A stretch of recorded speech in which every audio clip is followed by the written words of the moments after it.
অনন্য পারিবারিক রহস্যময় গল্প। তোমার কাশির সিরাপ খাওয়াতে গিয়ে আমি তোমার ঠোঁটে কিস করতে চাই। গত কয়েকদিন ধরে আমার কাশি। ডাক্তার সিরাপ দিয়েছে। ছেলে বলল, মা আমি দিয়ে দিচ্ছি। চামচে সিরাপ নিয়ে আমার মুখের কাছে এনেছে। বলল, মুখ খোলো। আমি মুখ খুলতেই সে খুব যত্ন করে সিরাপ খাওয়াল।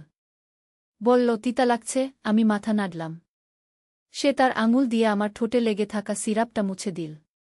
বলল, মা তোমার ঠোঁট লাল হয়ে গেছে। আমি বললাম, সিরাপের জন্য। সে আমার ঠোঁটের দিকে তাকিয়ে রইল। বলল, না মা, এত সুন্দর লাল হয় না সিরাপ দিয়ে। আমি উঠে যেতে চাইলাম। সে আমার হাত ধরে বলল, মা আমার ইচ্ছা করে তোমার ঠোঁটে চুমু দিতে। আমি অবাক হয়ে তাকালাম। সে বলল, আমি তোমাকে ভালোবাসি। তুমি আমাকে বিয়ে করো। আমি প্রতিদিন তোমার যত্ন নেব। সিরাপের বোতল টেবিলে রাখা ছিল। এই গল্পটি সম্পূর্ণ শুনলে আপনাদের পানি অটোমেটিক বের হয়ে যাবে, সো যত দ্রুত সম্ভব হাতের কাছে টিস্যু নিয়ে বসে পড়ো। বিছানার চাদর যেন নষ্ট না হয় সেটা সম্পূর্ণ খেয়াল রাখার অনুরোধ জানিয়ে গল্পটি এখন শুরু করব। তার আগে সর্বশেষ অনুরোধ, দয়া করে এমন পানি বের করার গল্প নিয়মিত শুনতে আমাদের চ্যানেলটি সকলেই সাবস্ক্রাইব করুন। ধন্যবাদ। হ্যালো বন্ধুরা, আমার নাম মিনতি খান। আমার বয়স 40 বছর। আমার স্বামীর নাম রাহুল খান, বয়স 43 বছর। আমাদের 2 সন্তান, রিয়ান আর তিশা। রিয়ান 18 বছর বয়সী, কলেজে পড়ে। তিশা 10 বছর বয়সী, স্কুলে যায়। আমি মিনতি বলছি। আজ আমার এক অদ্ভুত স্মৃতির কথা বলবো। ঘটনাটা শুরু হয়েছিল গত মাসে। আমার কাশি ছিল প্রচণ্ড। রাহুল অফিসে ব্যস্ত। তিশা স্কুলে গেছে। বাসায় শুধু আমি আর রিয়ান। রিয়ান তার কলেজের ছুটি। সে বলল, মা তুমি অসুস্থ। আমি তোমার যত্ন নেব। আমার হৃদয় গলে গেল। ছেলেটা কত বড় হয়ে গেছে। কিন্তু যা ঘটল পরে সেটা আমি কখনো ভাবতে পারিনি। ডাক্তার কাশির সিরাপ দিয়েছিল। তিতা স্বাদের। আমি একাই খেতে পারছিলাম না। রিয়ান বলল, মা আমি সিরাপ খাওয়াবো গো।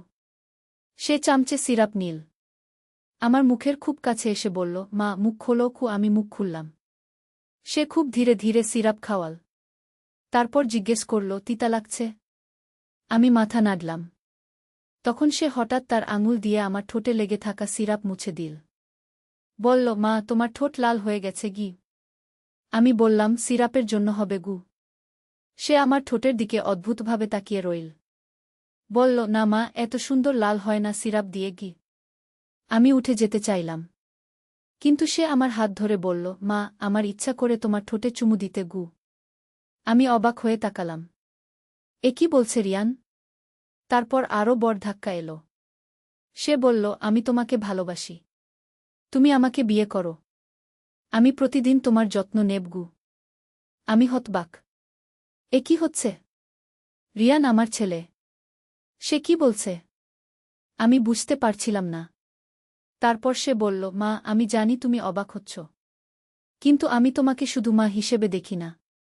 আমার কাছে তুমি একটা সুন্দর নারী গু। আমার মাথা ঘুরছিল। এ কেমন কথা?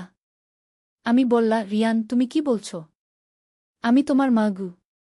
সে বলল, মা বয়সের দিকে দেখো। তুমি 40, আমি 18। আমরা দুজনেই পরিণত। আমি তোমাকে বিয়ে করে সুখে রাখতে পারব। আমি আরও অবাক। এ ছেলে কি করছে? তারপর হঠাৎ একটা শব্দ শুনলাম। কাট কাট। এক্সিলেন্ট অভিনয়। আমি চমকে পেছনে তাকালাম।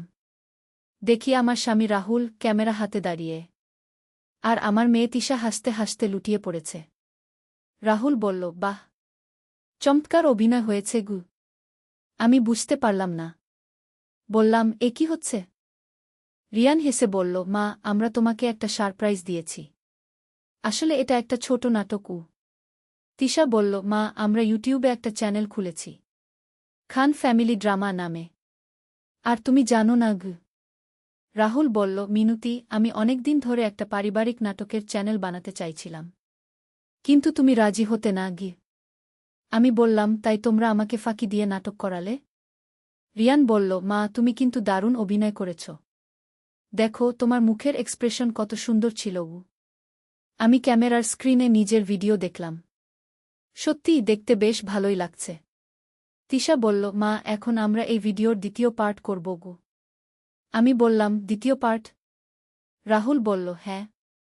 এখন তুমি রিয়ানকে বকাঝকা করবে। তারপর আমি আর তিশা এসে সবার মাঝে মিল করিয়ে দেব। রিয়ান বলল, আর শেষে আমরা দর্শকদের জানাব যে এটা ছিল আমাদের পারিবারিক নাটক। আমি একটু রেগে বললাম, তোমরা আমাকে এত বড় একটা ধাক্কা দিলে। আমি তো মনে করেছি সত্যিই রিয়ান পাগল হয়ে গেছে গি। তিশা হেসে বলল, মা, তোমার মুখটা দেখতে হতো। কত মজার ছিল। রাহুল বলল, মিনতি, আসলে আমি ভেবেছিলাম তুমি রাজি হবে না, তাই এভাবে করলাম। আমি বললাম, কিন্তু এ ধরনের কন্টেন্ট তো ইউটিউবে অনুমোদিত নয় গে। রিয়ান বলল, তাই তো মা। আমরা শুরুতে ক্লিকবেইট করব। দর্শকরা মনে করবে অন্যরকম।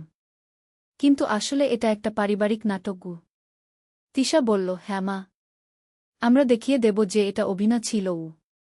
রাহুল বলল, এভাবে আমরা দর্শকদের আকর্ষণ করতে পারব। কিন্তু তাদের দেব একটা সুন্দর পারিবারিক বিনোদন। আমি একটু ভাবলাম। তারপর বললাম, ঠিক আছে। কিন্তু পরের বার আমাকে আগে বলবে গি। রিয়ান খুশি হয়ে বলল, তাহলে মা, তুমি আমাদের চ্যানেলে অভিনয় করবে? আমি বললাম, করব। কিন্তু শুধুমাত্র পারিবারিক বিষয়বস্তু।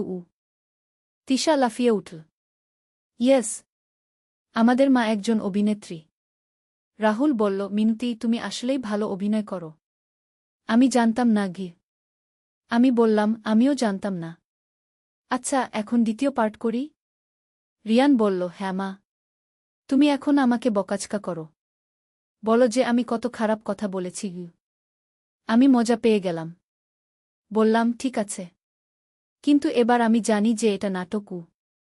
তিশা বলল, মা, চেষ্টা করো আগের মতো ন্যাচুরাল অ্যাক্টিং করতে। রাহুল ক্যামেরা অন করল। বলল, অ্যাকশন। আমি রিয়ানের দিকে তাকিয়ে রাগী মুখ করলাম। বললাম, রিয়ান, তুমি কি বলেছ? আমি তোমার মা। তুমি এমন কথা বলতে পারো? রিয়ান অভিনয় করে বলল, কিন্তু মা, আমি তো সত্যি বলেছি। আমি আরও রেগে বললাম, সত্যি?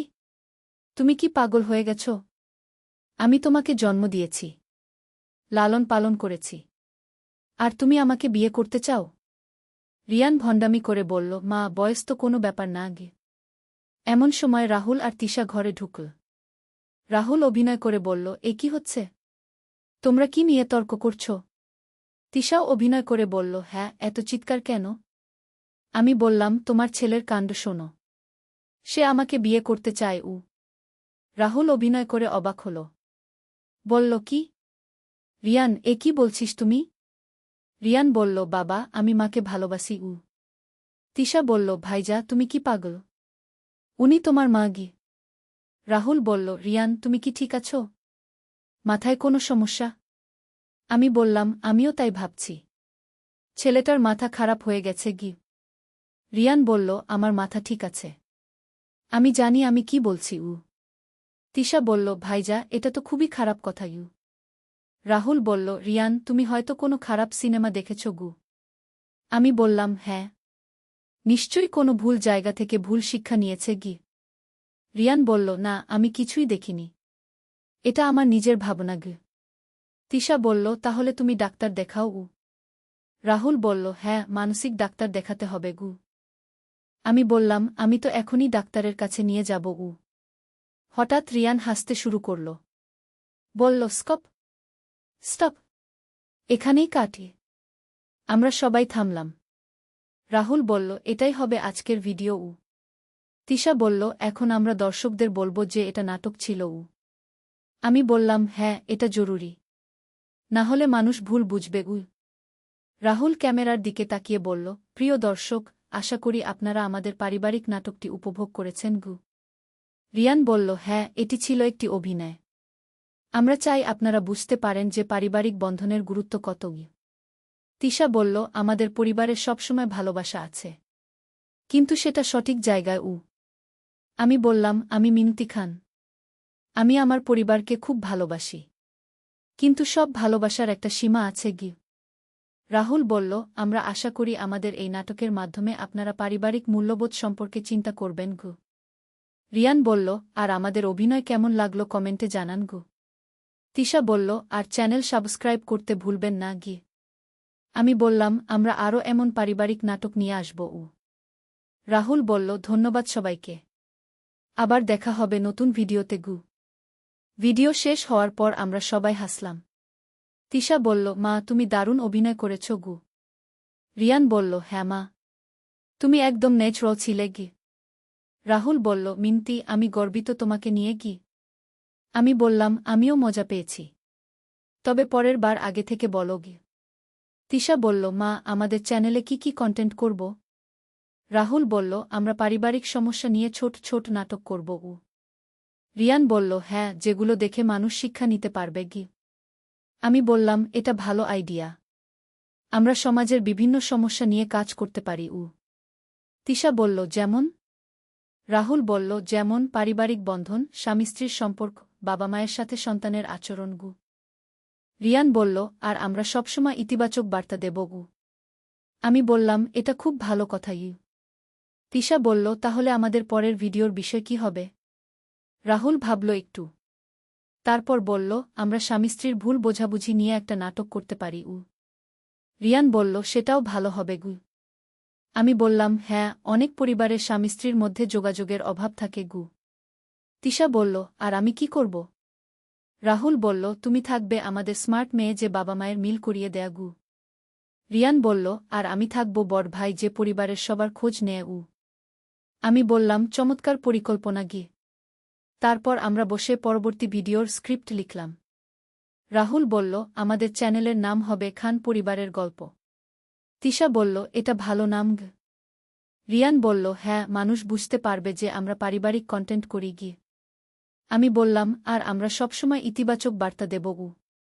রাহুল বলল, ঠিক। আমাদের উদ্দেশ্য হবে পরিবারগুলোকে আরও ভালো করা গি। তিশা বলল, আর আমরা দেখাব যে কোনো সমস্যার সমাধান আছে গি। রিয়ান বলল, হ্যাঁ, শুধু ধৈর্য আর ভালোবাসা দিয়ে গি। আমি বললাম, আমি খুশি যে আমাদের পরিবার একসাথে কিছু করছে গি। রাহুল বলল, আমিও। এভাবে আমরা আরও কাছাকাছি আসতে পারব উ। তিশা বলল, আর অন্য পরিবারকে সাহায্য করতে পারব উ। রিয়ান বলল, এটাই আমাদের মূল লক্ষ্য উ। এভাবে আমাদের পারিবারিক ইউটিউব চ্যানেলের যাত্রা শুরু হল। আর আজকের সেই অদ্ভুত ঘটনাটি হয়ে গেল আমাদের প্রথম ভিডিও। আমি মিনতি খান আপনাদের এই গল্প শোনালাম। আশা করি আপনাদের ভালো লেগেছে। আর হ্যাঁ, আমাদের চ্যানেল খান পরিবারের গল্প সাবস্ক্রাইব করতে ভুলবেন না। শুরুতে যে রহস্যময় পরিস্থিতি ছিল সেটা আসলে ছিল আমার পরিবারের একটা সুন্দর পরিকল্পনা। তারা আমাকে অভিনয়ের জগতে আনতে চেয়েছিল। আর সফলও হয়েছে। এখন আমরা নিয়মিত ভিডিও বানাই। বিভিন্ন পারিবারিক সমস্যার সমাধান দেখাই। আর মানুষ আমাদের ভালোবাসে। তবে সেই দিনের সেই প্রথম ভিডিওটি আমার কাছে সবচেয়ে স্মরণীয়। কারণ সেদিনই আমি জানতে পেরেছিলাম যে আমার মধ্যে অভিনয়ের প্রতিভা আছে। আর সেই থেকে আমাদের পারিবারিক চ্যানেল অনেক জনপ্রিয় হয়েছে। আমরা এখন পর্যন্ত 25টির বেশি ভিডিও বানিয়েছি। প্রতিটি ভিডিওতে আলাদা আলাদা পারিবারিক সমস্যার সমাধান দেখানো হয়। গতকাল রাহুল বলল, মিনতি, আমাদের চ্যানেলে এখন 10,000 সাবস্ক্রাইবার হয়েছে গি। তিশা খুশি হয়ে বলল, সত্যি মা? আমরা তাহলে সিলভার প্লে বাটনের কাছাকাছি পৌঁছে যাচ্ছি উ। রিয়ান বলল, হ্যাঁ, আর মানুষ আমাদের ভিডিও দেখে অনেক শিখছে গিউ। আমি বললাম, এটাই আমাদের সবচেয়ে বড় পাওয়া গু। কিন্তু আমাদের এই সাফল্যের পেছনে আছে অনেক কঠোর পরিশ্রম। প্রতি সপ্তাহে আমরা নতুন নতুন বিষয় নিয়ে ভাবি। তারপর স্ক্রিপ্ট লিখি।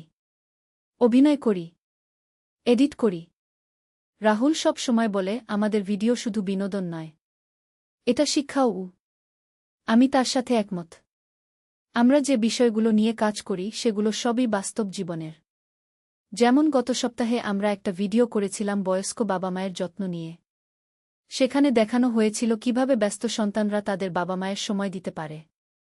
তিশা সেই ভিডিওতে একটা বুদ্ধিমান মেয়ের চরিত্রে অভিনয় করেছিল, যে তার ভাইবোনদের বুঝিয়েছিল যে বাবা মায়ের সাথে সময় কাটানো কত জরুরি। রিয়ান সেখানে ব্যস্ত অফিসের ছেলের চরিত্র করেছিল, যে শুরুতে বাবা মায়ের জন্য সময় করতে পারছিল না, কিন্তু পরে বুঝতে পেরেছিল। রাহুল আর আমি বয়স্ক বাবা মায়ের চরিত্রে অভিনয় করেছিলাম। সেই ভিডিওটি অনেক মানুষের মন ছুঁয়ে গেছে। অনেকে কমেন্ট করে জানিয়েছে যে আমাদের ভিডিও দেখে তারা তাদের বাবা মায়ের সাথে সময় কাটানো শুরু করেছে। এমনই আরেকটি ভিডিও ছিল স্বামী স্ত্রীর মধ্যে ভুল বোঝাবুঝি নিয়ে। সেখানে দেখানো হয়েছিল কিভাবে ছোট ছোট বিষয় নিয়ে স্বামী-স্ত্রীর মধ্যে ঝগড়া হয় আর কিভাবে সেগুলোর সমাধান করা যায়। রাহুল সেই ভিডিওতে একটু রাগী স্বামীর চরিত্র করেছিল, আর আমি অভিমানী স্ত্রীর। রিয়ান আর তিশা সেখানে বুদ্ধিমান সন্তান হিসেবে বাবা মায়ের মধ্যে মিল করিয়ে দিয়েছিল। সেই ভিডিও অনেক জনপ্রিয় হয়েছিল। অনেক দম্পতি কমেন্ট করে জানিয়েছিল যে আমাদের ভিডিও তাদের সম্পর্ক আরও ভালো করতে সাহায্য করেছে। এভাবে আমরা একটার পর একটা ভিডিও বানিয়ে চলেছি, আর প্রতিটি ভিডিও থেকে মানুষ কিছু না কিছু শিখছে। কয়েকদিন আগে তিশা বলল, মা, আমি স্কুলে বন্ধুদের বলেছি যে আমাদের একটা ইউটিউব চ্যানেল আছে গিউ। আমি বললাম, তারা কি বলল? তিশা বলল, তারা খুব অবাক হয়েছে, কিন্তু আমাদের ভিডিও দেখে তারা বলেছে যে খুব ভালো লাগে গু। রিয়ানও বলল, আমার কলেজের বন্ধুরাও আমাদের ভিডিও দেখে গু। রাহুল বলল, এটাই আমাদের সাফল্য, মানুষ আমাদের কাজ পছন্দ করছে গি। আমি বললাম, আর আমি খুশি যে আমরা পরিবার হিসেবে একসাথে কাজ করছি গু। আসলে এই চ্যানেল করার পর আমাদের পরিবারের বন্ধন আরও শক্ত হয়েছে। আমরা সবাই একসাথে বসে আলোচনা করি, নতুন নতুন আইডিয়া নিয়ে ভাবি। গতকাল আমরা বসে ভাবছিলাম পরবর্তী ভিডিওর বিষয় নিয়ে। তিশা বলল, আমরা কি শিক্ষার্থীদের পড়াশোনার চাপ নিয়ে একটা ভিডিও করতে পারি? রাহুল বলল, এটা ভালো আইডিয়া। অনেক ছেলেমেয়ে পড়াশোনার চাপে অসুস্থ হয়ে পড়ে গু। রিয়ান বলল, হ্যাঁ, আর বাবা মায়েরাও অনেক সময় বেশি চাপ দেন গু। আমি বললাম, তাহলে আমরা দেখাতে পারি কিভাবে পড়াশোনা আর বিনোদনের মধ্যে ভারসাম্য রাখা যায়। রাহুল বলল, চমৎকার, আমরা এই বিষয়ে স্ক্রিপ্ট লিখব গু। তিশা বলল, আমি সেখানে চাপে থাকা একটা মেয়ের চরিত্র করব গু। রিয়ান বলল, আর আমি বুদ্ধিমান ভাই হিসেবে তাকে সাহায্য করব গু। আমি বললাম, আর আমরা বাবা মা হিসেবে শুরুতে ভুল করব, পরে বুঝতে পারব। রাহুল বলল, এভাবেই আমাদের ভিডিও তৈরি হয়, সবার মিলিত চিন্তা দিয়ে গি। আজও আমরা নতুন একটা ভিডিও শ্যুট করেছি। বিষয় ছিল ছোট ভাই বোনের মধ্যে ঝগড়া। আমি মনে করি পারিবারিক সমস্যাগুলো নিয়ে কথা বলা খুব জরুরি। অনেক পরিবারে এই সমস্যাগুলো চেপে রাখা হয়, কিন্তু এতে সমাধান হয় না। আমাদের ভিডিওগুলো দেখে মানুষ বুঝতে পারে যে তারা একা নন। অনেক পরিবারেই এই সমস্যাগুলো আছে, আর সমাধানও আছে। আমার মনে আছে প্রথম দিকে আমি একটু লজ্জা পেতাম, ক্যামেরার সামনে অভিনয় করতে অস্বস্তি হতো। কিন্তু রিয়ান বলেছিল, মা, তুমি যত ন্যাচুরাল থাকবে ততই ভালো লাগবে গু। আর সত্যিই এখন আমি একদম স্বাভাবিকভাবে অভিনয় করতে পারি। অনেক সময় দর্শকরা কমেন্ট করে বলেন যে আমাদের অভিনয় একদম বাস্তবের মতো লাগে।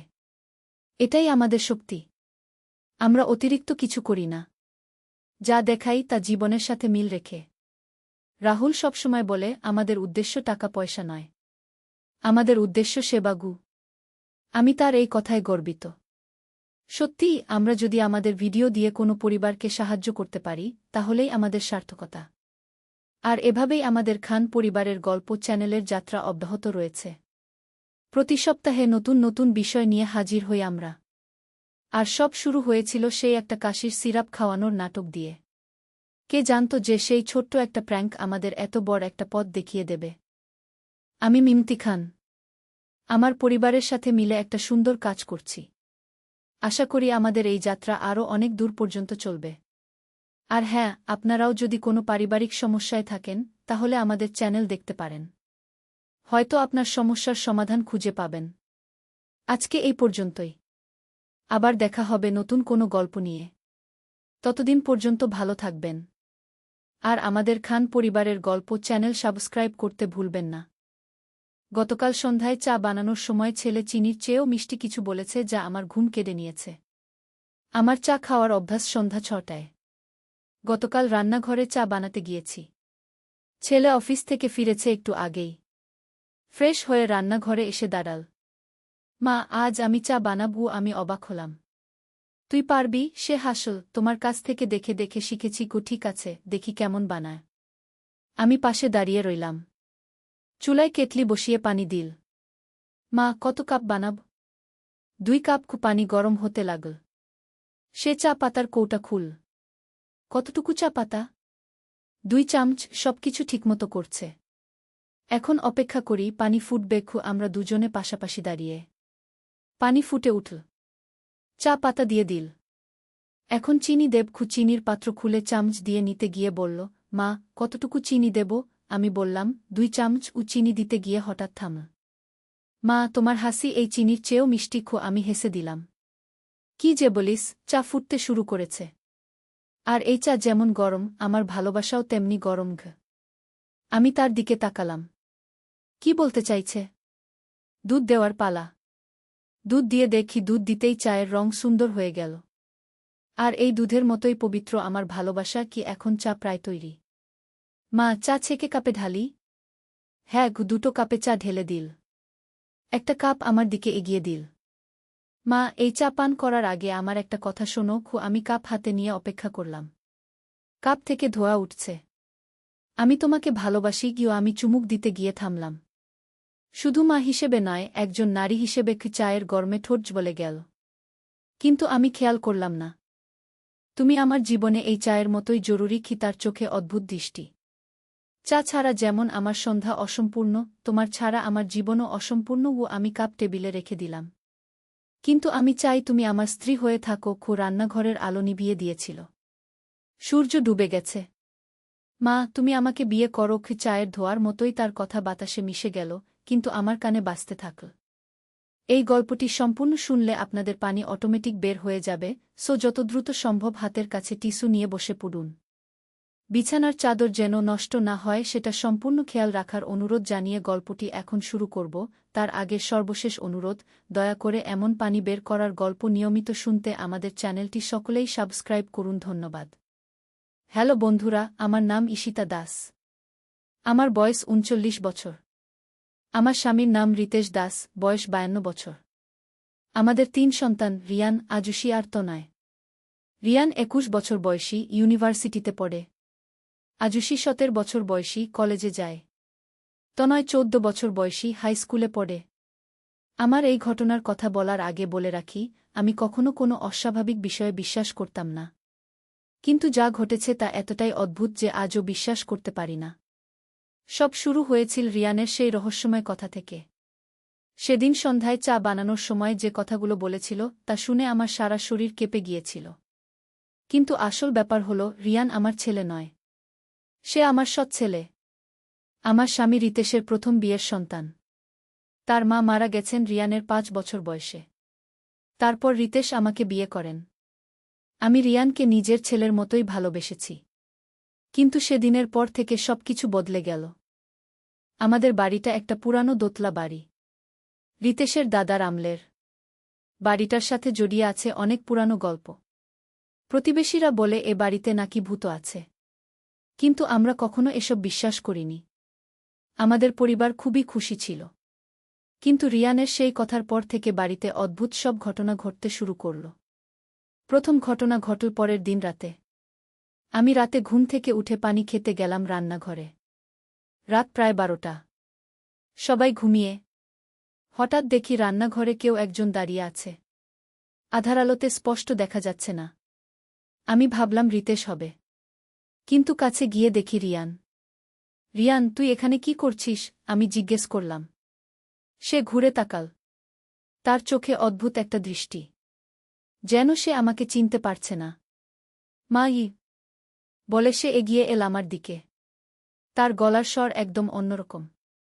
গভীর, ভারী। মা, তুমি জানো না তোমাকে কতটা ভালোবাসি।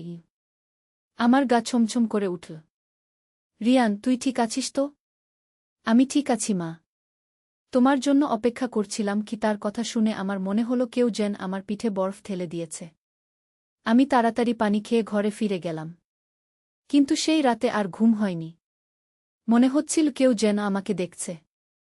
পরের দিন সকালে রিয়ানকে জিজ্ঞেস করলাম রাতের কথা।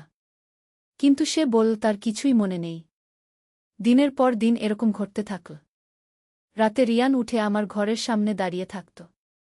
কখনো রান্নাঘরে, কখনো বারান্দায়। সবসময় একই কথা, মা, তোমাকে ভালোবাসি। কিন্তু সকালে জিজ্ঞেস করলে সে কিছুই মনে রাখত না। রিতেশকে এই ব্যাপারে বলতে পারছিলাম না। কারণ সে খুব রাগী স্বভাবের। আর রিয়ান তার একমাত্র ছেলে। এদিকে আজুশি আর তনয়ও লক্ষ্য করেছে তাদের বড় ভাইয়ের অদ্ভুত আচরণ। আজুশি একদিন আমাকে বলল, মা, রিয়ান ভাই রাতে কার সাথে কথা বলে? আমি তার ঘর থেকে কথা শুনতে পাই। আমি রিয়ানের ঘরের সামনে গিয়ে কান পেতে শুনলাম। সত্যি কেউ যেন কথা বলছে, কিন্তু স্পষ্ট শোনা যাচ্ছে না। আমি দরজায় নক করলাম। রিয়ান, কার সাথে কথা বলছিস? কেউ নেই মা, আমি একাই আছি। কিন্তু আমি নিশ্চিত ছিলাম কেউ ছিল। একদিন তনয় আমাকে বলল, মা, রিয়ান ভাইকে দেখলাম রাতে ছাদে দাঁড়িয়ে আছে, কার সাথে যেন কথা বলছে, কিন্তু সেখানে কেউ ছিল না। এই কথা শুনে আমার মনে একটা সন্দেহ জাগল। আমি রিতেশের দাদুর পুরানো ডায়েরিটা খোঁজ করলাম। সেই ডায়েরিতে এ বাড়ির ইতিহাস লেখা আছে। খুঁজতে খুঁজতে একটা পুরানো ট্রাঙ্কে পেয়ে গেলাম। ডায়েরি পড়তে শুরু করলাম। জানতে পারলাম এই বাড়িতে আগে একটা অদ্ভুত ঘটনা ঘটেছিল। রিতেশের দাদুর ভাই ছিলেন।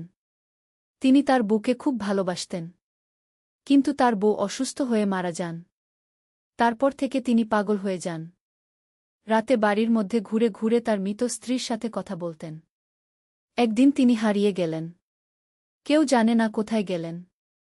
কিন্তু তারপর থেকে এই বাড়িতে রাতে অদ্ভুত আওয়াজ শোনা যেত, যেন কেউ কারো খোঁজ করছে। মাঝে মাঝে দেখা যেত একটা ছায়া বাড়ির মধ্যে ঘুরে বেড়াচ্ছে। আমি আরও পড়তে থাকলাম। ডায়েরিতে লেখা আছে যে কেউ এই বাড়িতে থাকে তার উপর সেই আত্মা ভর করে। বিশেষ করে যাদের মন দুর্বল থাকে তাদের উপর বেশি প্রভাব পড়ে। আমার তখন বুঝতে পারলাম রিয়ানের কি হচ্ছে। রিয়ানের মা মারা যাওয়ার পর থেকে সে খুবই অন্তর্মুখী হয়ে গেছে। তার মন দুর্বল, তাই সেই আত্মা তার উপর ভর করেছে। কিন্তু এই ব্যাপারটা কাউকে বলব কেমন করে? রিতেশ বিশ্বাস করবে না। একদিন রাতে আমি ঠিক করলাম রিয়ানের পিছু নিয়ে দেখব কি করে। রাত 12টার দিকে দেখি সে তার ঘর থেকে বেরিয়ে এল। আমি দূর থেকে দেখতে থাকলাম। সে ছাদে উঠে গেল। আমিও চুপি চুপি পিছু নিলাম। ছাদে গিয়ে দেখি রিয়ান একা দাঁড়িয়ে আছে, কিন্তু কার সাথে যেন কথা বলছে। হ্যাঁ, আমি তাকে খুব ভালোবাসি, কিন্তু সে আমার মা। তার গলার স্বর আবার সেই অদ্ভুত গভীর স্বরে পরিবর্তিত হয়ে গেছে। হঠাৎ সে ঘুরে তাকাল আমার দিকে। তার চোখে এমন একটা দৃষ্টি যেন সে আমাকে চিনতে পারছে না। কে তুমি? সে জিজ্ঞেস করল। রিয়ান, আমি তোর মা। আমি কাপা গলায় বললাম। মা? তার মুখে একটা অদ্ভুত হাসি ফুটে উঠল। হ্যাঁ, তুমি আমার প্রেম। আমি দৌড়ে নিচে নেমে এলাম। সারা রাত কেঁদেছি। পরের দিন রিতেশকে সব বললাম। প্রথমে সে বিশ্বাস করতে চাইল না, কিন্তু যখন ডায়েরিটা দেখাল তখন সে চিন্তিত হয়ে পড়ল। আমরা ঠিক করলাম একজন ধর্মগুরুর কাছে যাব। পরের দিন আমরা সবাই মিলে একজন পুরোহিতের কাছে গেলাম। তিনি আমাদের কথা শুনে বললেন, এটা একটা অশুভ আত্মার কাজ। ছেলেটার মন দুর্বল বলে তার উপর ভর করেছে। পুরোহিত আমাদের কিছু উপায় বলে দিলেন। তিনি বললেন, বাড়িটায় একটা পুজো করতে হবে, আর ছেলেটাকে কিছুদিন অন্য কোথাও থাকতে হবে।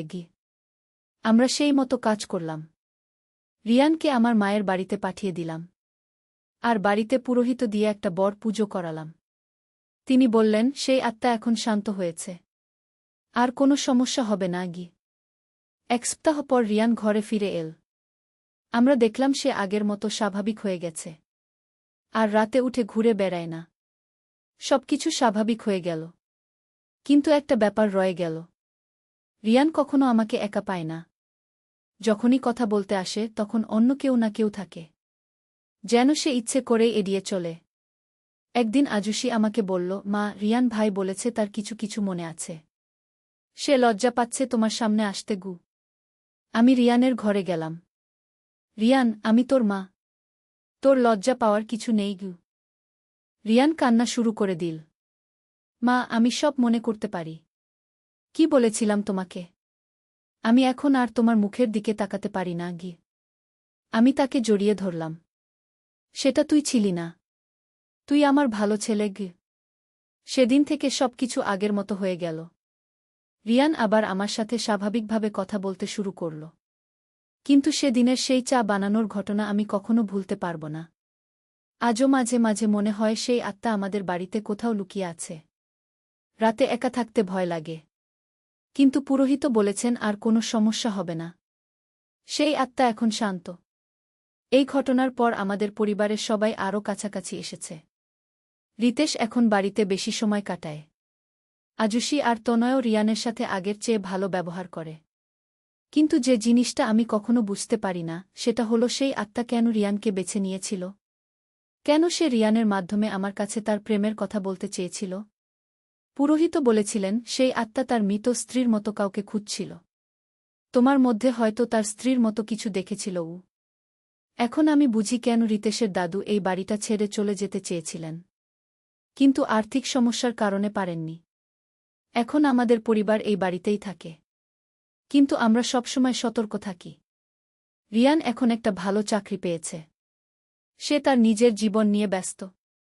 মাঝে মাঝে মেয়েদের সাথে কথা বলে। আমি খুশি যে সে স্বাভাবিক জীবনে ফিরে এসেছে। আজুশি এখন কলেজের শেষ বছরে। সে বিয়ের কথা চিন্তা করছে। তনয়ও ভালো ছাত্র। সে ইঞ্জিনিয়ারিং নিয়ে পড়াশোনা করতে চায়। আর আমি এখনও মাঝে মাঝে সেই ঘটনার কথা ভাবি। ভাবি সেই আত্মা এখন কোথায় আছে। সত্যিই কি সে শান্ত হয়েছে নাকি অপেক্ষায় আছে আবার কোনো দুর্বল মনের মানুষ পাওয়ার জন্য। এই ঘটনার পর আমি অনেক কিছু শিখেছি। শিখেছি যে এই পৃথিবীতে অনেক রহস্য আছে যা আমরা বুঝতে পারি না। শিখেছি যে পরিবারের শক্তিই সব সমস্যার সমাধান।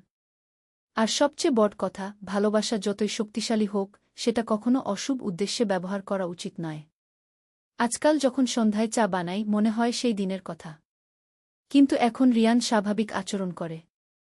সে আমাকে মা বলে ডাকে, স্ত্রী নয়। আর এটাই স্বাভাবিক। এটাই ঠিক। তবে একটা কথা বলতেই হয়, এই ঘটনার পর আমাদের পরিবারে যে ভালোবাসা বেড়েছে সেটা সত্যিকারের ভালোবাসা। পবিত্র ভালোবাসা। মা আর ছেলের ভালোবাসা। আর সেই দিনে সেই চা, সেটা আমরা কেউ খেতে পারিনি। কাপ দুটো আজও আমার রান্নাঘরে আছে। আমি সেগুলো ফেলে দিতে পারিনি। কারণ সেই চায়ের সাথে জড়িয়ে আছে একটা রহস্যময় গল্প। কিন্তু গল্প এখানেই শেষ নয়। আরও অনেক কিছু ঘটেছে। পুরোহিতের পুজোর পর এক সপ্তাহ শান্তি ছিল।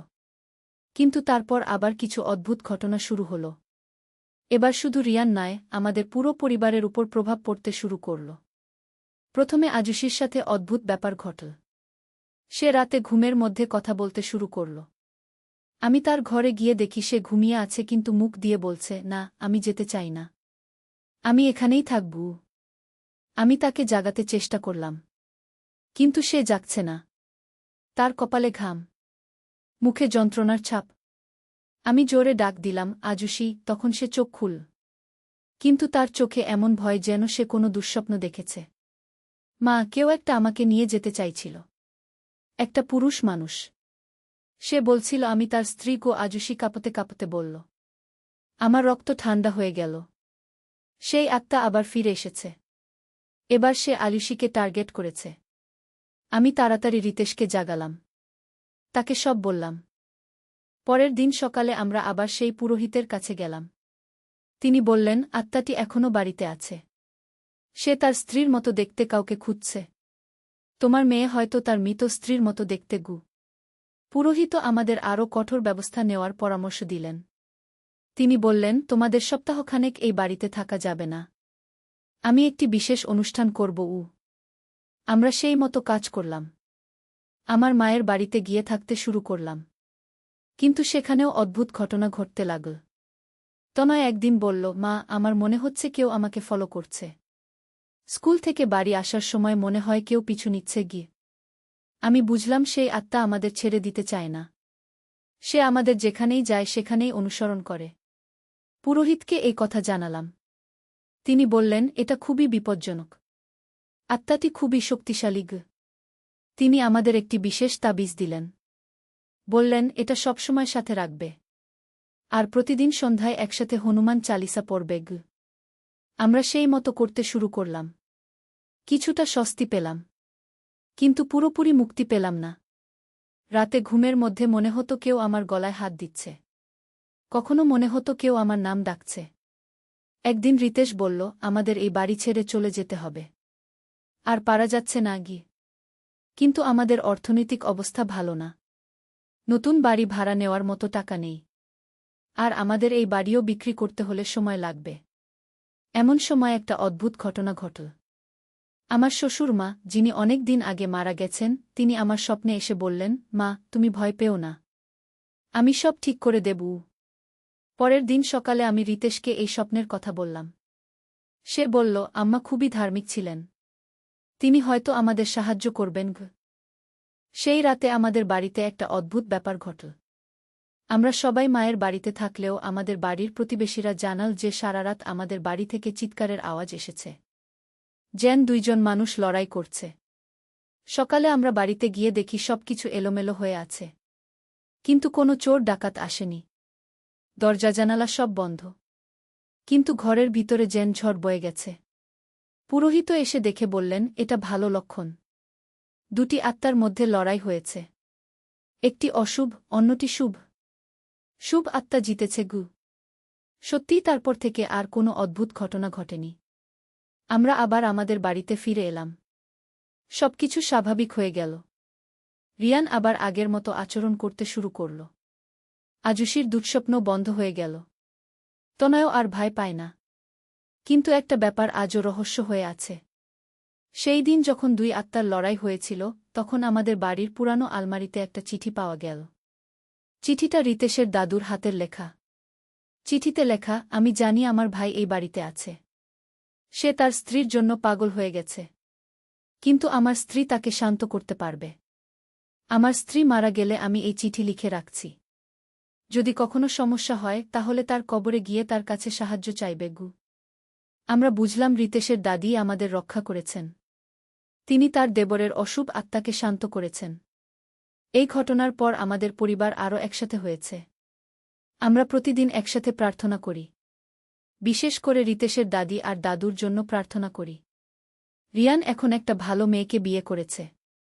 তার স্ত্রী অনু খুবই ভালো মেয়ে। সে আমাকে মা বলে ডাকে। রিয়ান এখন খুবই খুশি। সে তার নিজের সংসার নিয়ে ব্যস্ত।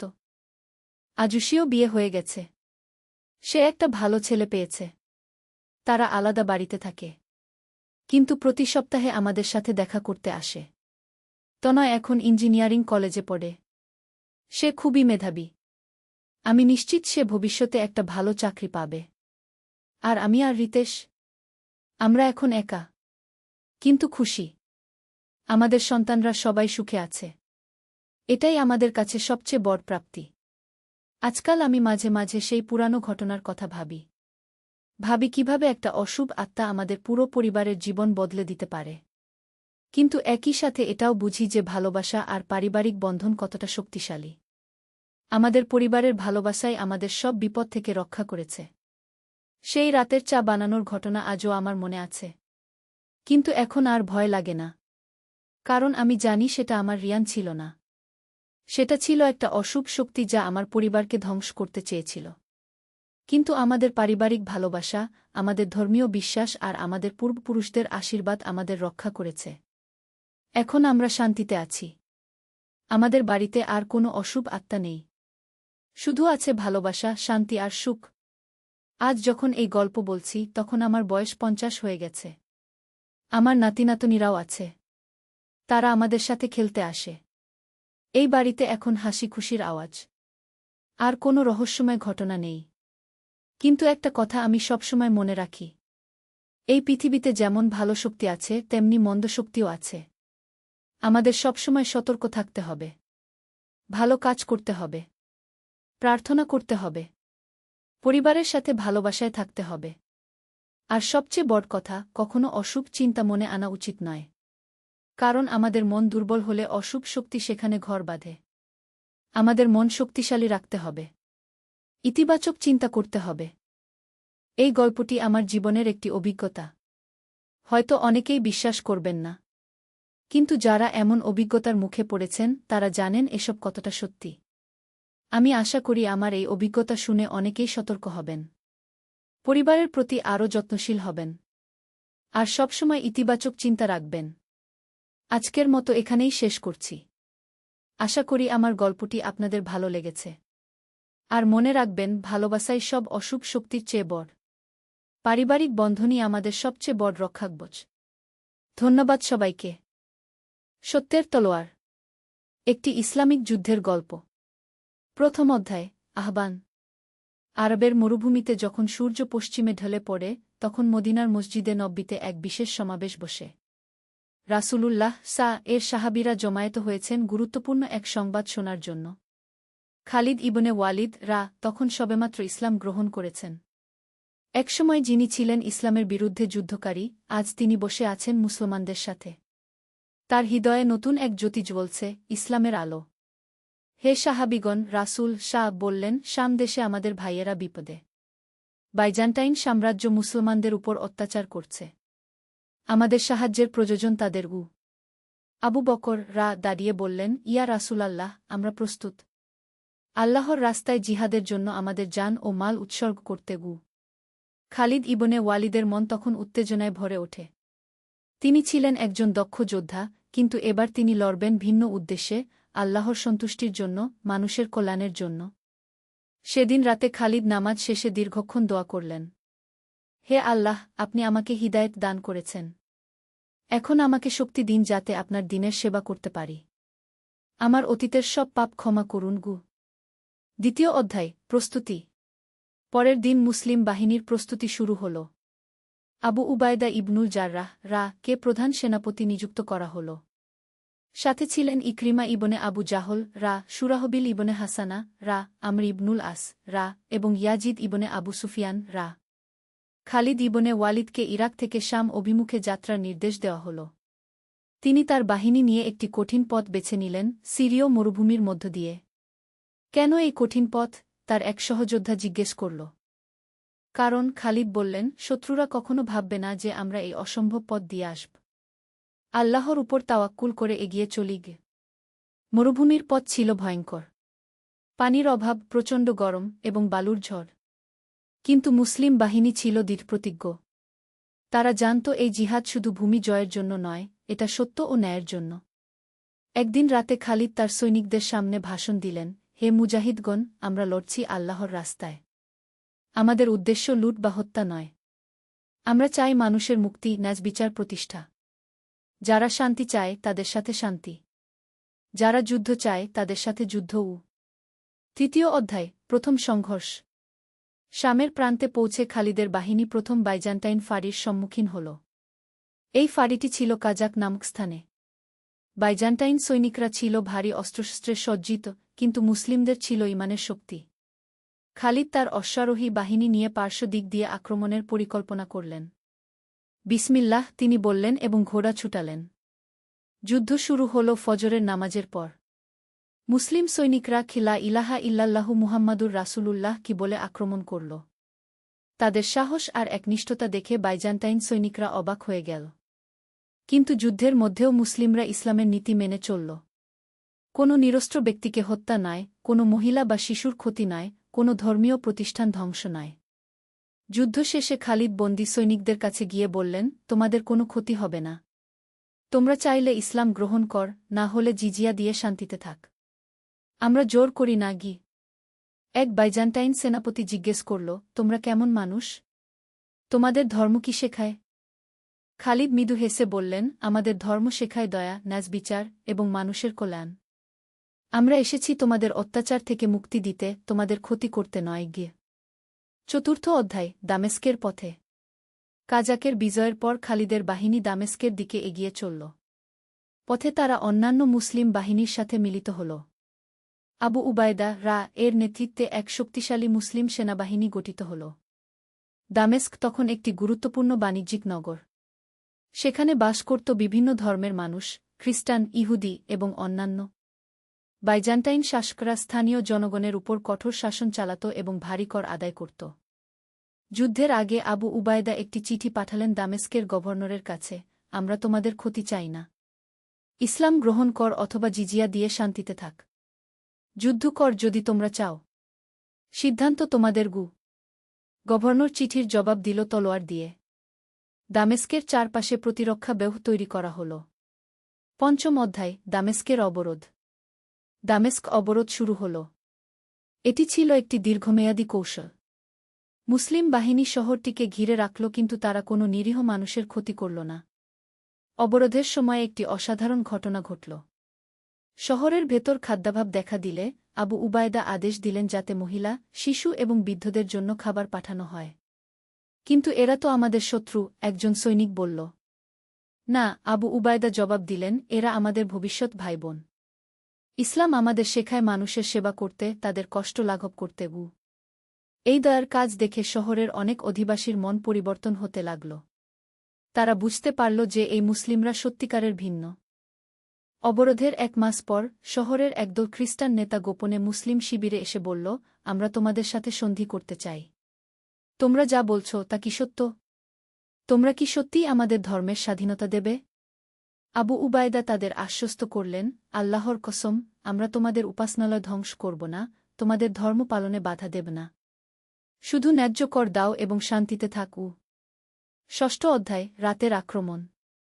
কিন্তু বাইজান্টাইন গভর্নর ছিলেন অন্ধ। তিনি শান্তি চাইতেন না।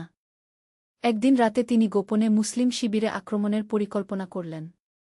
খালিদ ইবনে ওয়ালিদ তার গুপ্তচরদের মাধ্যমে এই সংবাদ পেলেন। তিনি আবু উবায়দার কাছে গিয়ে বললেন, আমির, আজ রাতে তারা আমাদের উপর অতর্কিত আক্রমণ করবে। আমাদের প্রস্তুত থাকতে হবে কি? তাহলে আমরাও পাল্টা আক্রমণ করি, একজন সাহাবী বললেন। না, আবু উবায়দা বললেন, আমরা প্রতিরক্ষায় থাকব। আমরা প্রথম আক্রমণ করি না, তবে নিজেদের রক্ষার অধিকার আছে কি?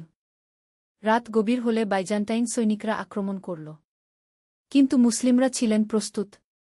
তাহাজ্জুদের নামাজ পড়ে তারা জাগ্রত ছিলেন। আল্লাহু আকবার! মুসলিম সৈনিকদের তাকবীরের আওয়াজে রাতের নিস্তব্ধতা ভেঙে গেল। যুদ্ধ ছিল তীব্র কিন্তু দীর্ঘস্থায়ী নয়। মুসলিমদের সুসংগঠিত প্রতিরক্ষা এবং খালিদের কৌশলগত দক্ষতার কাছে বাইজান্টাইন আক্রমণ ব্যর্থ হল। প্রভাত হলে দেখা গেল অনেক বাইজান্টাইন সৈনিক আহত। মুসলিমরা তাৎক্ষণিক তাদের চিকিৎসার ব্যবস্থা করল। কেন তোমরা আমাদের সেবা করছ? এক আহত সৈনিক জিজ্ঞেস করল। কারণ তুমি একজন মানুষ, একজন মুসলিম চিকিৎসক বলল, আমাদের ধর্ম বলে সকল মানুষের সেবা করব। 7ম অধ্যায়, সন্ধির প্রস্তাব। রাতের যুদ্ধের পর দামেস্কের অনেক সৈনিক এবং নাগরিক মুসলিমদের চরিত্র দেখে মুগ্ধ হল। তারা দেখল যে এই যোদ্ধারা শুধু যুদ্ধ করেন না, তারা দয়া ও ন্যায়বিচার প্রতিষ্ঠা করেন। দামেস্কের একদল প্রধান নাগরিক গভর্নরের কাছে গিয়ে বলল, আমাদের আর যুদ্ধ চালিয়ে যাওয়া উচিত নয়। এই মুসলিমরা আমাদের ক্ষতি করতে চায় না। তারা আমাদের ন্যায্য শাসন দিতে চায়। গভর্নর রেগে গিয়ে বলল, তোমরা কি বিশ্বাসঘাতক হতে চাও? কনস্ট্যান্টিনোপলের সম্রাট আমাদের যুদ্ধের আদেশ দিয়েছেন। কিন্তু জনগণ আর যুদ্ধ চায় না, তারা বলল। এদিকে আবু উবায়দা তার সাহাবীদের সাথে পরামর্শ করলেন। আমাদের আরেকবার সন্ধির প্রস্তাব পাঠানো উচিত। হয়তো তারা এবার রাজি হবে। খালিদ বললেন, আমির, আমি মনে করি আমাদের আরও চাপ বাড়ানো উচিত। তবে শহরের নিরীহ মানুষের যাতে কোনো ক্ষতি না হয়। আবু উবায়দা একটি দোয়া পড়ে সিদ্ধান্ত নিলেন আরেকবার শান্তিপূর্ণ সমাধানের চেষ্টা করবেন। 8ম অধ্যায়, চূড়ান্ত সিদ্ধান্ত। পরের দিন আবু উবায়দা আরেকটি চিঠি পাঠালেন, হে দামেস্কবাসী, আমরা তোমাদের সাথে শান্তি চাই। তোমাদের জীবন, সম্পত্তি এবং ধর্মের নিরাপত্তার গ্যারান্টি দিচ্ছি। শুধু ন্যায্য কর দাও এবং শান্তিতে বাস কর। এটাই আমাদের শেষ প্রস্তাব। শহরে এই চিঠি নিয়ে ব্যাপক আলোচনা হল। সাধারণ মানুষ শান্তি চাইছিল।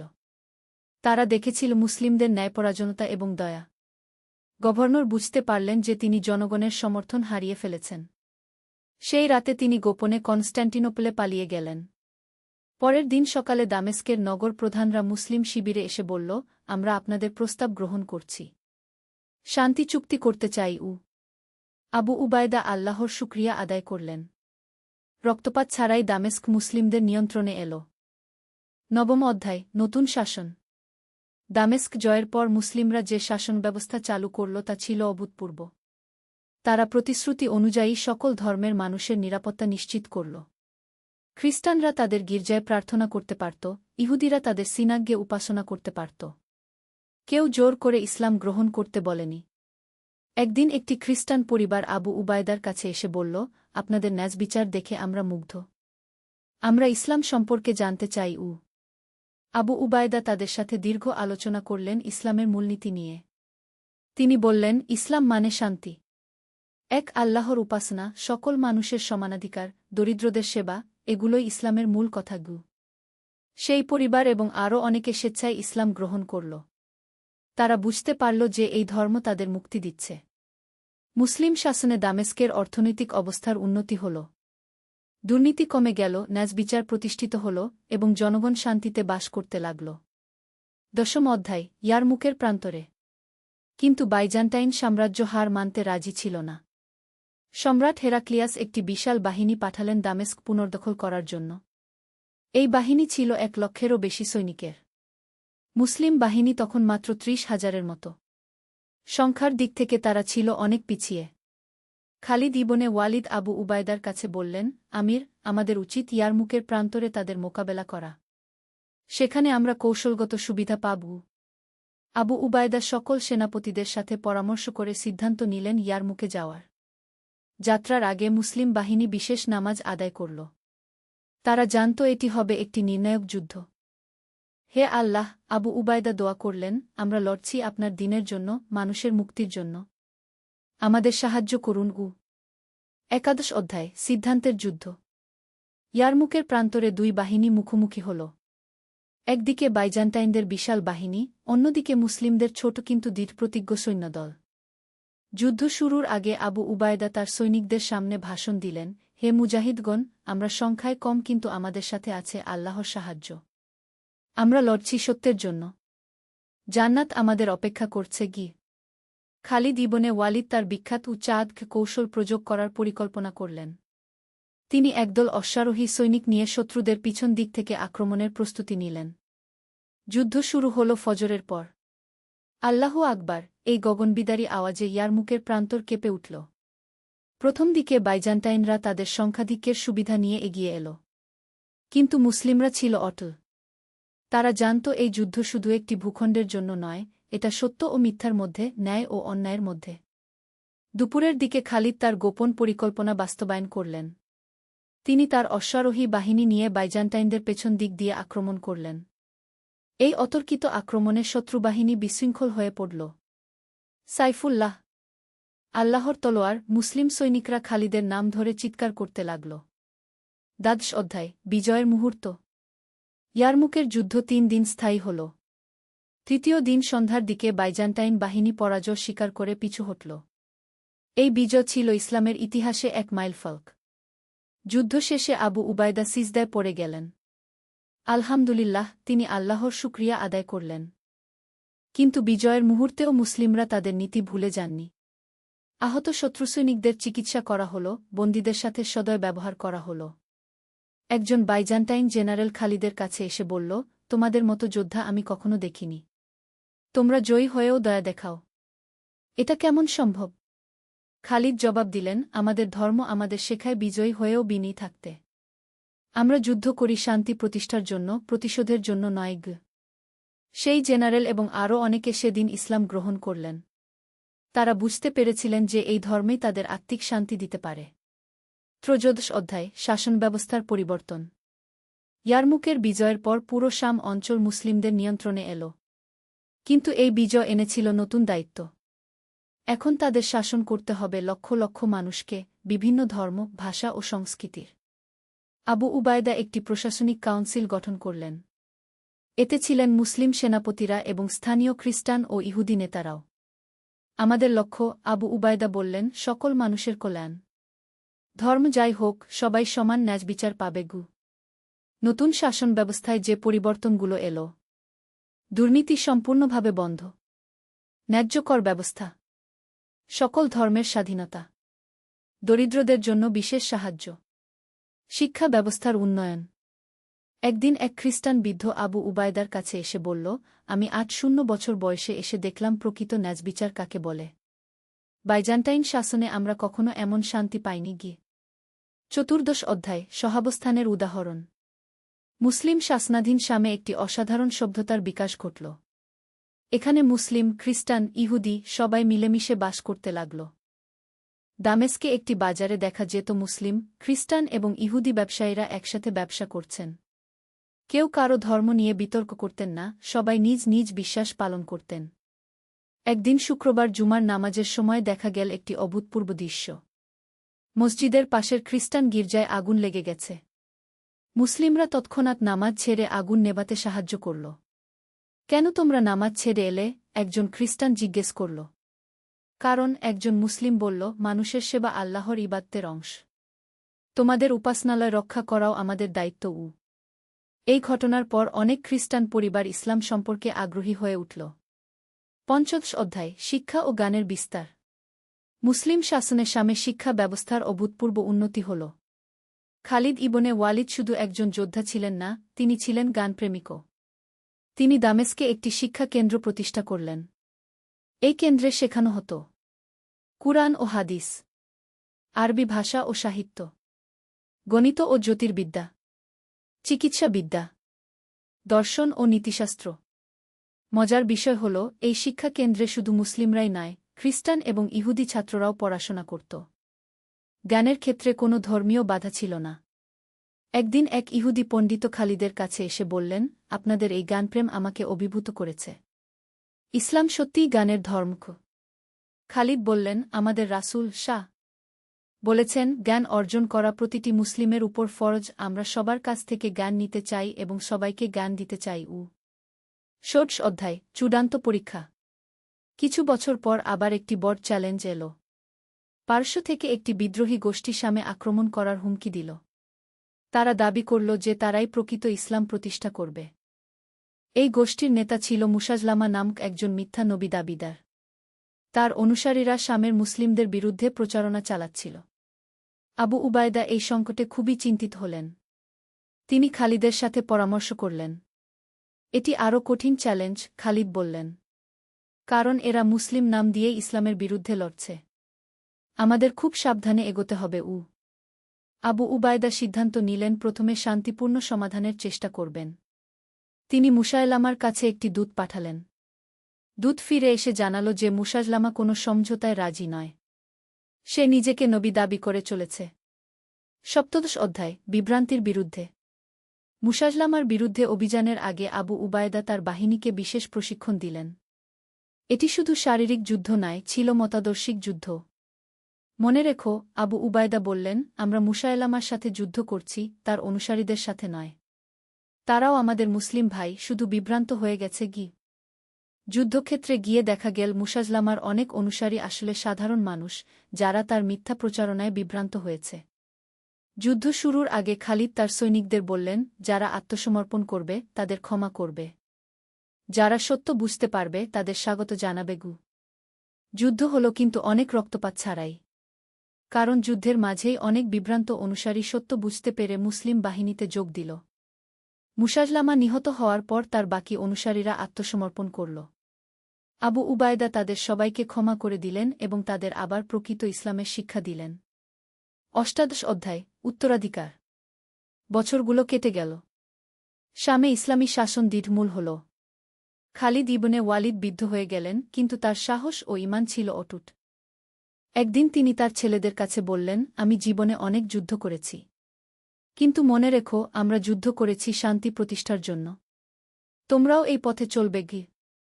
আবু উবায়দা একদিন মৃত্যুশয্যায় শুয়ে তার সাথীদের বললেন, আল্লাহর শুকরিয়া, তিনি আমাদের দিয়ে অনেক কাজ করিয়ে নিয়েছেন। এখন তোমরা এই দায়িত্ব এগিয়ে নিয়ে যাও। তাদের পরবর্তী প্রজন্ম এই উত্তরাধিকার সংরক্ষণ করল।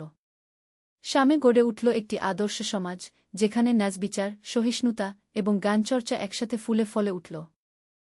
বিংশ অধ্যায় স্মৃতি ও শিক্ষা। অনেক বছর পরে এক ইতিহাসবিদ শামের এই ঘটনাবলী লিপিবদ্ধ করতে এলেন। তিনি পুরানো সাহাবীদের সাথে কথা বললেন, স্থানীয় মানুষদের কাছ থেকে গল্প শুনলেন। সবচেয়ে বড় কথা, একজন বৃদ্ধ খ্রিস্টান বললেন, তারা আমাদের জোর করে মুসলিম বানাননি। আমরা তাদের চরিত্র দেখে নিজেরাই আকৃষ্ট হয়েছি।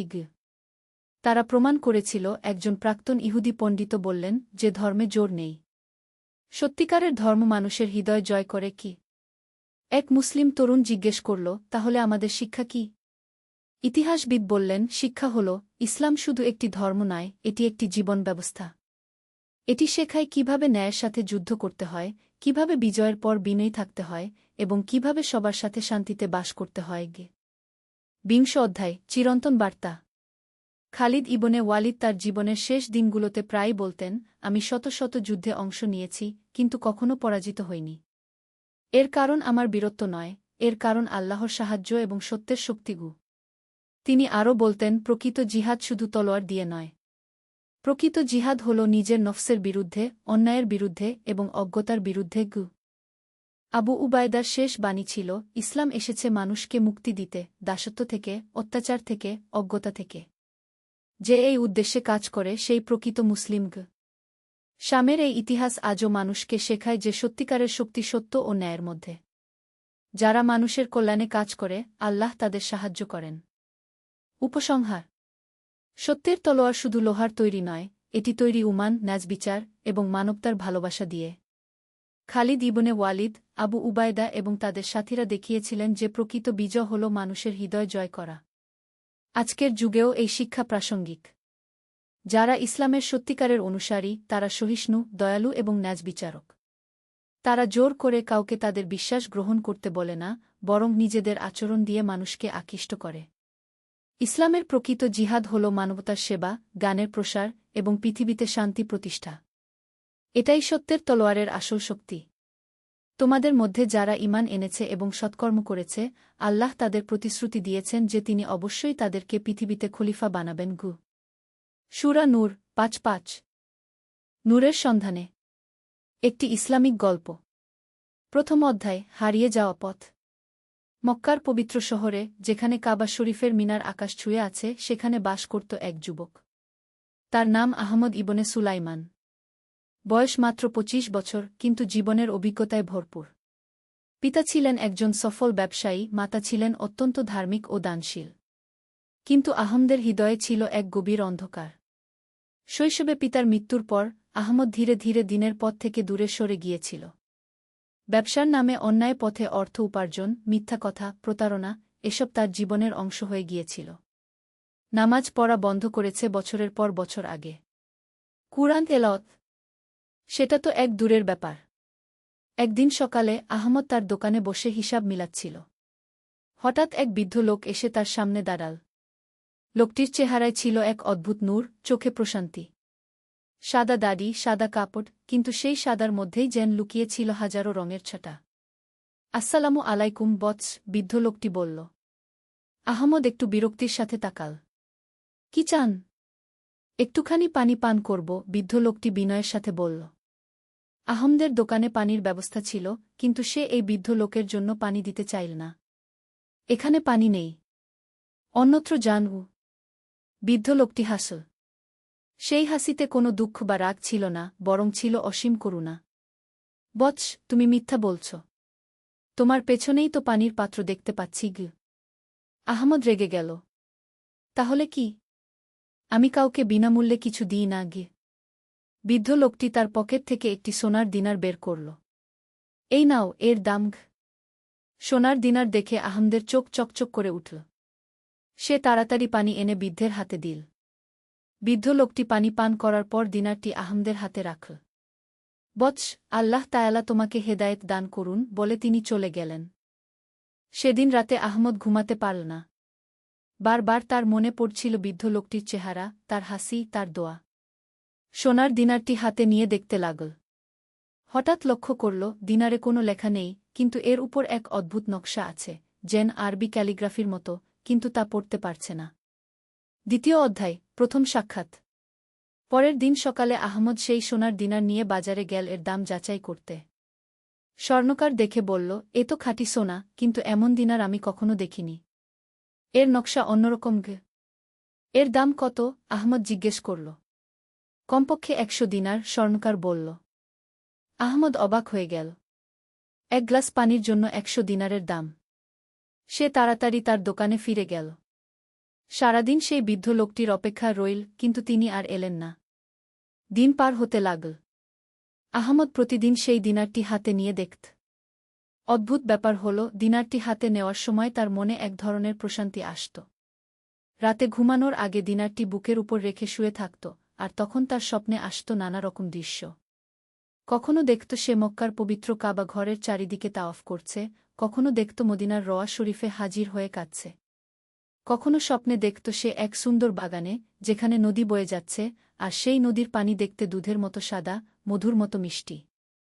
এক রাতে স্বপ্নে দেখল সেই বৃদ্ধ লোকটি তার সামনে দাঁড়িয়ে আছেন। তিনি বলছেন, বৎস আহমদ, তুমি যা খুঁজছ তা তোমার অন্তরেই লুকিয়ে আছে। কিন্তু সেই গুপ্তধনের চাবি হারিয়ে গেছে। চাবি খুঁজে পেতে হলে তোমাকে সত্যিকারের তওবা করতে হবে। আহমদ স্বপ্নেই জিজ্ঞেস করল, কিভাবে তওবা করব? আমি তো অনেক পাপ করেছি। বৃদ্ধ লোকটি হাসলেন। আল্লাহর রহমত তার গজবের চেয়ে অনেক বেশি। তিনি ক্ষমাশীল, দয়ালু। তুমি শুধু সত্যিকারের অনুশোচনা নিয়ে তার কাছে ফিরে যাও। ঘুম ভেঙে গেল আহমদের। সময় তখন ফজরের আয়ানের ঠিক আগে। অন্ধকার আকাশে তখনও তারার আলো। আহমদ উঠে বসল। তার চোখে পানি। এত বছর পর প্রথমবারের মতো তার মনে হল সে হারিয়ে গেছে। সে উঠে অজু করল। বছরের পর বছর পর প্রথমবার। তারপর একটি পুরনো জায়নামায় বের করল। ধুলো ঝেড়ে সেটা বিছাল। আয়ান দিল মুয়াজ্জিন সাহেব।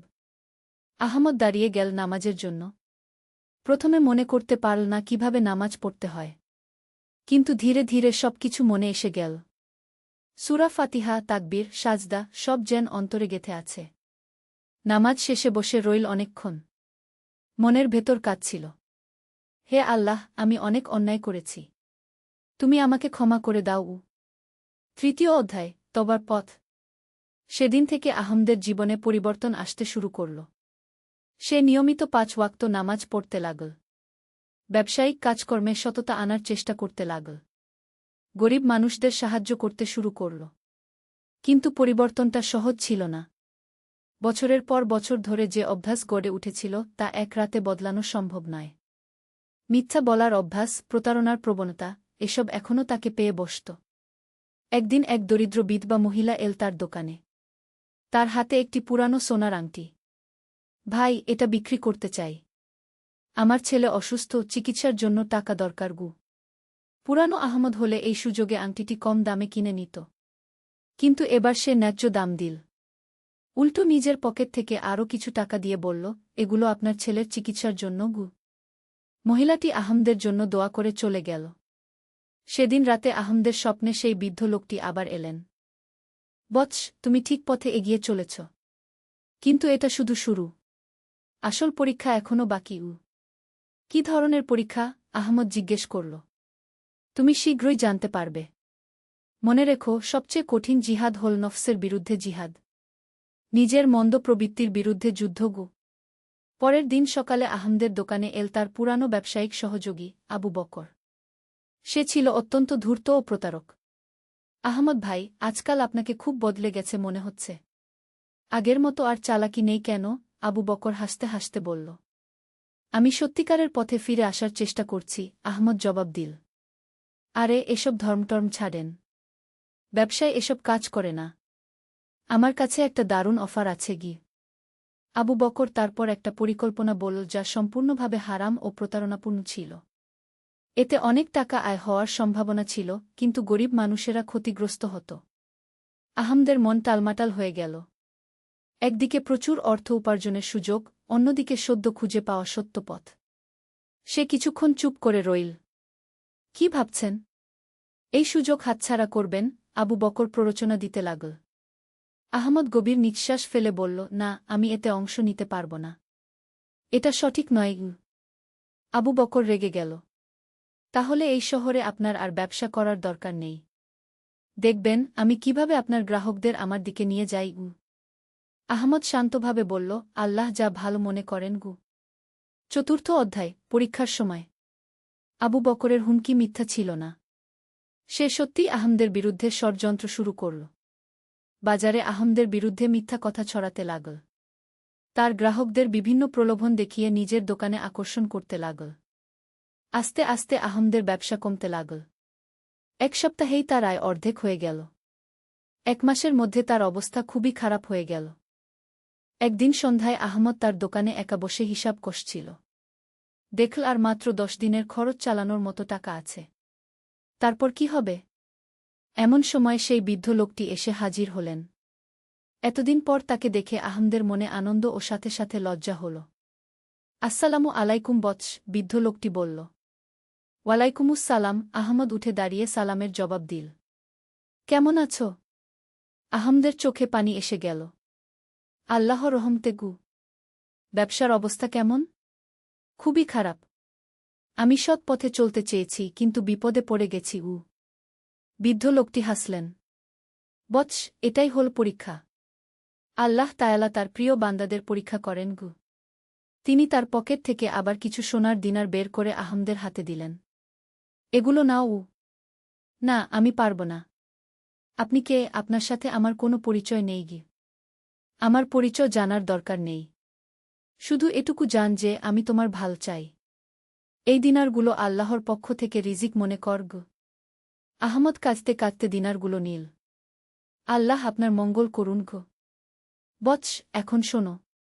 তোমার আসল পরীক্ষা শুরু হবে কাল থেকে। মনে রেখো, যা কিছু ঘটুক না কেন, আল্লাহর উপর ভরসা রাখবে গু। বলে তিনি চলে গেলেন। পঞ্চম অধ্যায়, আসল পরীক্ষা। পরের দিন সকালে আহমদ যখন দোকান দেখল পুলিশ এসে তার দোকান ঘিরে ফেলেছে। পুলিশ অফিসার বলল, আপনার বিরুদ্ধে চুরির অভিযোগ উঠেছে। আপনাকে আমাদের সাথে আসতে হবে গি। আহমদ হতভম্ব হয়ে গেল। কিসের চুরি? আমি তো কোনো চুরি করিনি গিয়ে। গতকাল রাতে আবু বকর সাহেবের দোকান থেকে বহু টাকা ও স্বর্ণালঙ্কার চুরি হয়েছে। তিনি বলেছেন আপনার সাথে তার শত্রুতা ছিল। আর সাক্ষীরা আপনাকে সেখানে দেখেছে গিয়ে। আহমদ বুঝে গেল এটা ষড়যন্ত্র। কিন্তু প্রমাণ করবে কিভাবে? আমার কাছে প্রমাণ আছে যে আমি গতকাল সারারাত ঘরে ছিলাম গু। কি প্রমাণ? আহমদের কিছুই বলার ছিল না। সে একা থাকত, কোনো সাক্ষীও ছিল না। পুলিশ তাকে গ্রেফতার করে কারাগারে নিয়ে গেল। কারাগারে বসে আহমদ ভাবতে লাগল, এ কেমন পরীক্ষা। সে সৎ পথে চলতে চেয়েছে আর তার শাস্তি হল কারাগার। রাতে কারাগারের অন্ধকার কুঠরিতে আহমদ নামাজ পড়ল। তারপর দোয়া করল, হে আল্লাহ, আমি জানি না কেন এমনটা হল। কিন্তু আপনার উপর আমার ভরসা আছে। যা কিছু করেন ভালোর জন্যই করেন গু। কয়েকদিন পর কোর্টে তার মামলা উঠল। আবু বকর ও তার কিছু সাক্ষী আহমদের বিরুদ্ধে মিথ্যা সাক্ষ্য দিল। আহমদের পক্ষে কোনো উকিল ছিল না, কোনো সাক্ষীও ছিল না। বিচারক শুনানি শেষে রায় দিলেন যে আহমদের 7 বছরের কারাদণ্ড। আহমদ মাথা নিচু করে রায় শুনল। তার মনে কোনো রাগ বা হতাশা ছিল না, বরং অদ্ভুত এক প্রশান্তি। কারাগারে ফেরার পথে আহমদ মনে মনে বলল, আল্লাহু আলাম। আল্লাহই ভাল জানেন গু। ষষ্ঠ অধ্যায়, কারাগারে নূরের সন্ধান। কারাগারে আহমদের জীবন একদম বদলে গেল। সেখানে ছিল নানা ধরনের অপরাধী, চোর, ডাকাত, খুনি। প্রথম সবাই আহমদকে নিয়ে হাসাহাসি করত। এই নতুন বন্দী, তুই কি অপরাধ করেছিস? একজন জিজ্ঞেস করল। আমি কোনো অপরাধ করিনি, আহমদ শান্তভাবে বলল। হা হা হা। সবাই তাই বলে। কারাগারে নিরপরাধ কেউ থাকে না আগে। কিন্তু আহমদ কারো সাথে ঝগড়া করল না। সে নিজের কাজে নিজে ব্যস্ত রইল। নিয়মিত নামাজ পড়ত, কুরআন তেলাওয়াত করত। কয়েকদিন পর দেখল কারাগারে একটি পুরানো কুরআন মাজিদ আছে। আহমদ সেটা নিয়ে পড়তে শুরু করল। আস্তে আস্তে অন্যান্য বন্দীরাও তার কাছে আসতে শুরু করল। ভাই, তুমি কুরআন পড়তে পার? এক বন্দী জিজ্ঞেস করল। হ্যাঁ, আহমদ বলল। আমাদেরও শেখাবে? এভাবে আহমদ কারাগারে কুরআন শেখানো শুরু করল। প্রথমে 2-1 জন, তারপর আরও বেশি। দেখা গেল অনেক বন্দী আসলে ভালো মানুষ, কিন্তু দারিদ্র্য ও অশিক্ষার কারণে তারা অন্যায় পথে গিয়েছে। আহমদ তাদের সাথে ইসলামের সৌন্দর্যের কথা বলত। জান্নাতের কথা, জাহান্নামের কথা, আল্লাহর রহমত ও ক্ষমার কথা। অনেকেই তওবা করে নতুন জীবন শুরু করার সিদ্ধান্ত নিল। একদিন কারাগারের সবচেয়ে ভয়ঙ্কর বন্দী, যার নাম ছিল কাসেম, আহমদের কাছে এল। সে ছিল একজন খুনি। অনেক মানুষকে হত্যা করেছে। আহমদ, আমি তোকে অনেকদিন ধরে লক্ষ্য করছি। তুই সত্যিই আলাদা। তোর মুখে একটা নূর আছে গি। আল্লাহর রহমত, আহমদ বলল। আমি অনেক খারাপ কাজ করেছি। অনেক মানুষকে মেরেছি। আল্লাহ কি আমাকে ক্ষমা করবেন? আহমদের চোখে পানি এসে গেল। ভাই, আল্লাহ তায়ালা বলেছেন, হে আমার বান্দারা, তোমরা যারা নিজেদের উপর অত্যাচার করেছ, আল্লাহর রহমত থেকে নিরাশ হজো না। নিশ্চয়ই আল্লাহ সমস্ত গোনাহ ক্ষমা করে দেন। কাসেম কাঁদতে শুরু করল। কিন্তু আমি তো অনেক মানুষকে মেরেছি। তাদের হক কিভাবে আদায় করব? তুমি সত্যিকারের তওবা কর। আল্লাহর কাছে ক্ষমা চাও। আর যাদের সাথে অন্যায় করেছ তাদের পরিবারের সাহায্য কর যতটুকু পারু। কাসেম সেদিন থেকে নামাজ পড়া শুরু করল। কুরআন শিখতে লাগল। তার পুরো চরিত্র বদলে গেল। সপ্তম অধ্যায়, অলৌকিক মুক্তি। আহমদ কারাগারে 3 বছর কাটাল। এই ৩ বছরে সে প্রায় পুরো কারাগারকে পরিবর্তিত করে ফেল। বেশিরভাগ বন্দী এখন নামাজি হয়ে গেছে। কারাগারে ঝগড়াবিবাদ কমে গেছে। সবাই একে অপরকে সাহায্য করে। কারাগারের জেলার সাহেবও আহমদের পরিবর্তন দেখে অবাক হয়েছিলেন। তিনি নিজেও আহমদের কাছ থেকে অনেক কিছু শিখেছেন। একদিন সকালে হঠাৎ জেলার সাহেব এসে আহমদকে বললেন, আহমদ, তোমার মুক্তির আদেশ এসেছে গিয়ে। মুক্তি? কিভাবে? আসল চোর ধরা পড়েছে। সে স্বীকার করেছে যে আবু বকর তাকে দিয়ে চুরি করিয়ে তোমার নামে মিথ্যা মামলা দিয়েছিল। তোমার বিরুদ্ধে সব অভিযোগ বাতিল। আহমদ সাজদায় পড়ে গেল। আল্লাহুম্মা লাকাল হামদু। মুক্তির দিন সব বন্দী তাকে বিদায় দিতে এল। কাসেম কাঁদতে কাঁদতে বলল, ভাই, তুমি আমার জীবন বদলে দিয়েছ। তুমি চলে গেলে আমি কি করব? তুমি এখানে থেকেই আল্লাহর পথে মানুষকে ডাকতে থাক। আমি বাইরে থেকে তোমাদের জন্য দোয়া করব। কারাগার থেকে বের হওয়ার সময় আহমদ দেখল সেই বৃদ্ধ লোকটি গেটের সামনে দাঁড়িয়ে আছেন।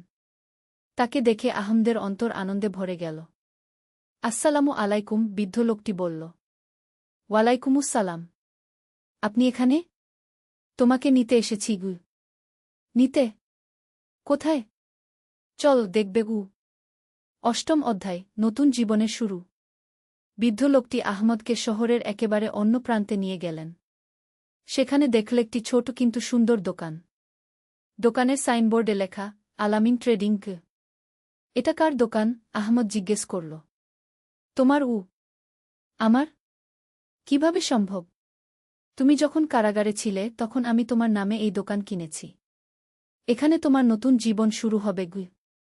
আহমদের চোখে পানি। আপনি কে? কেন আমার এত উপকার করছেন? বৃদ্ধ লোকটি হাসলেন। এই প্রশ্নের উত্তর এখনো পাওয়ার সময় হয়নি। তুমি শুধু মনে রেখো, আল্লাহ তার নেক বান্দাদের কখনো একা ছেড়ে দেন না গি। দোকানে ঢুকে আহমদ দেখল সব জিনিসপত্র গোছানো। হিসাবের খাতা, টাকাপয়সা, পণ্যসামগ্রী সবকিছুই আছে। এই দোকানের টাকাপয়সা কোথা থেকে এল?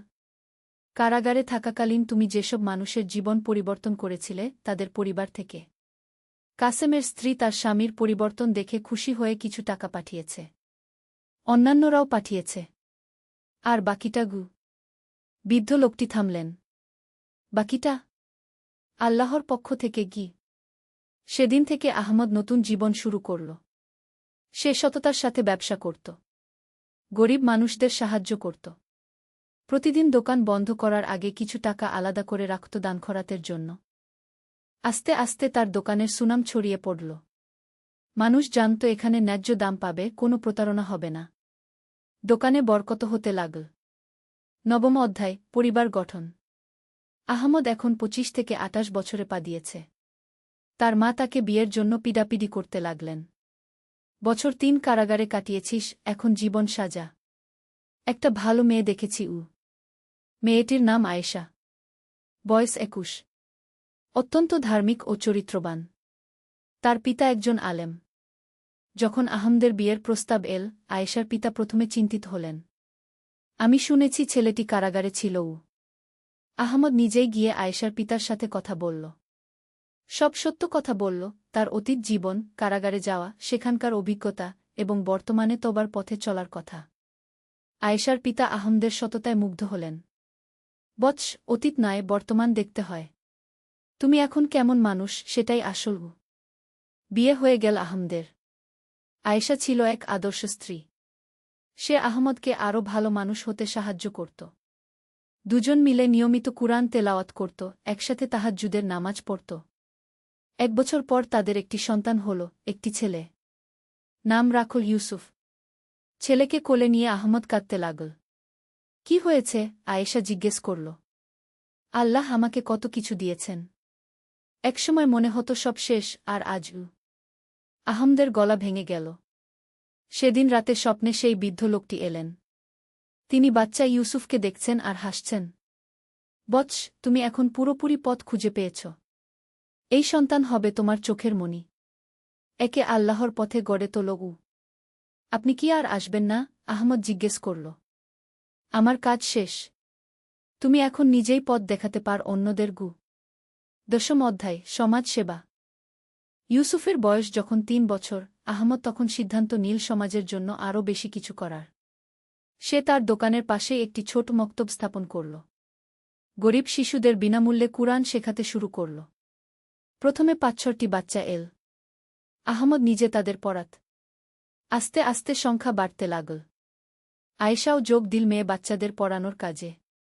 একদিন মক্তবে এক বাচ্চা এল যার অবস্থা দেখে আহমদের হৃদয় কেঁপে উঠল।